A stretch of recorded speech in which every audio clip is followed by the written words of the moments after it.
SIP के numbers आ चुके हैं दिसंबर मंथ के, और एसआईपी की अगर हम बात करते हैं तो वहां पर हाईएस्ट एवर एसआईपी एक महीने की हुई है। लेकिन जो नए लोग हैं जो निकाल रहे हैं पैसा एसआईपी से, जो एसआईपी स्टॉपेज है वो भी हाईएस्ट एवर हो चुकी है। यानी कि धीरे धीरे लोग अपनी पुरानी एसआईपी बंद कर रहे हैं।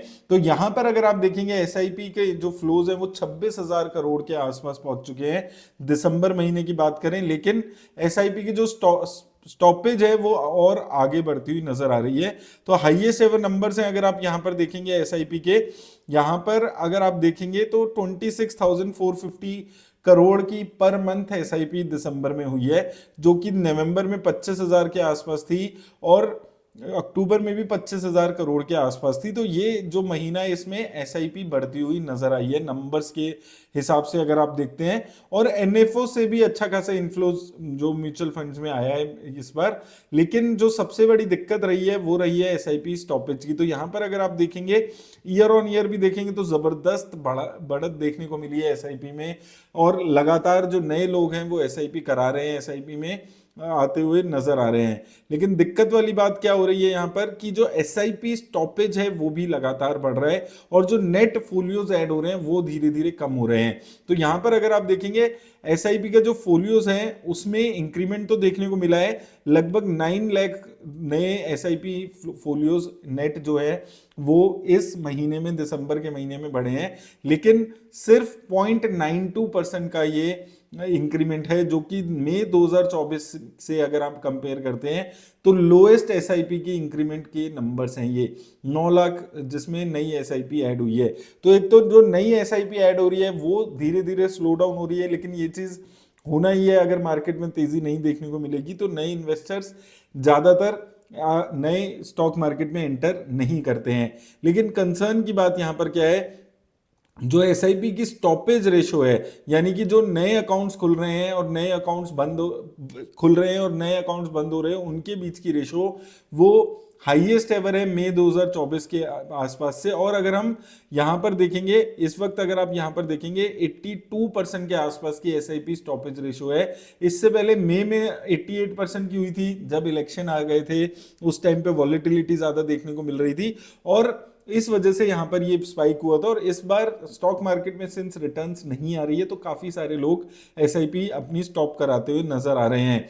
और अगर हम फाइनेंशियल ईयर 2025 की बात करते हैं तो 64% की ये एसआईपी की जो रेशो है वो है, और ये पिछले 5 साल की highest ever SIP stoppage ratio है। इसमें मैं कोविड ईयर भी ऐड कर रहा हूं जिसमें 61% की एसआईपी स्टॉपेज रेशो थी, और उसके बाद 41%, 57%, उससे पहले 58%, और पिछले साल सिर्फ 52% की थी, और इस बारी अभी तक 64% की है। यानी कि कोविड के टाइम पे जो फियर था लोगों का उससे भी कई गुना ज्यादा इस वक्त फियर नजर आ रहा है। वहां पर 60% की स्टॉपेज थी और अभी 65% की एसआईपी की स्टॉपेज रेशो आपको देखने को मिल रही है।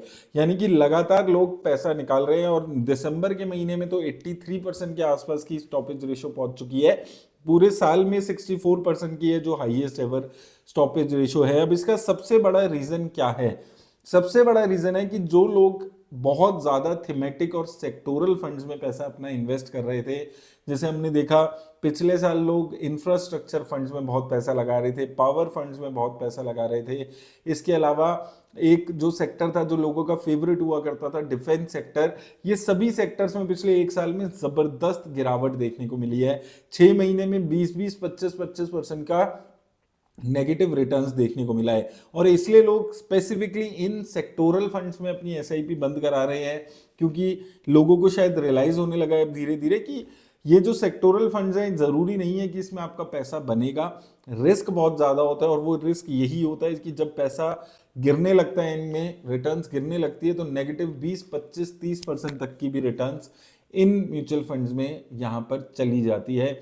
और जो नए इन्वेस्टर्स हैं वो रिस्क का जो बेसिकली जो असली रीजन है कि क्यों हाई रिस्क बोला जाता है वो अब शायद समझने लगे हैं। तो इसके लिए बहुत ज्यादा जरूरी है आपको अपनी एसआईपी बंद ना करानी पड़े, पहले से ही अपने रिस्क को समझकर इन्वेस्ट करिए।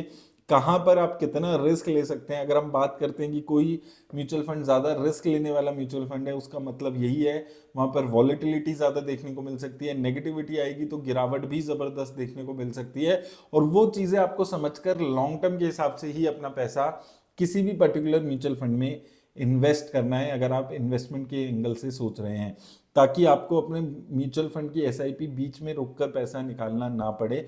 और जो अगर आप नए इन्वेस्टर्स हैं तो ज़्यादा ये चीज़ आपको देखने को मिलती है, क्योंकि जब आपने लगातार एक साल 100% की रिटर्न्स इंडेक्स पे देखी हो और उसके बाद एक साल अचानक से आपको 5-6% की रिटर्न्स रह जाए स्मॉल कैप, मिड कैप और लार्ज कैप इंडेक्स में, तो शायद आप उस रिटर्न्स को जो एक्सपेक्टेशन है वो गलत एक्सपेक्टेशन से मार्केट में आए होते हैं।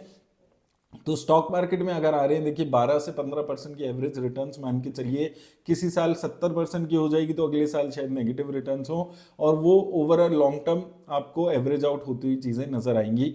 तो वो चीज़ समझकर स्टॉक मार्केट में एंटर करना आपके लिए ज़रूरी है, और अपने रिस्क के हिसाब से डाइवर्सिफिकेशन हमेशा बोलता आया हूँ ज़रूरी है, उसके हिसाब से अपना पैसा इन्वेस्ट करिए।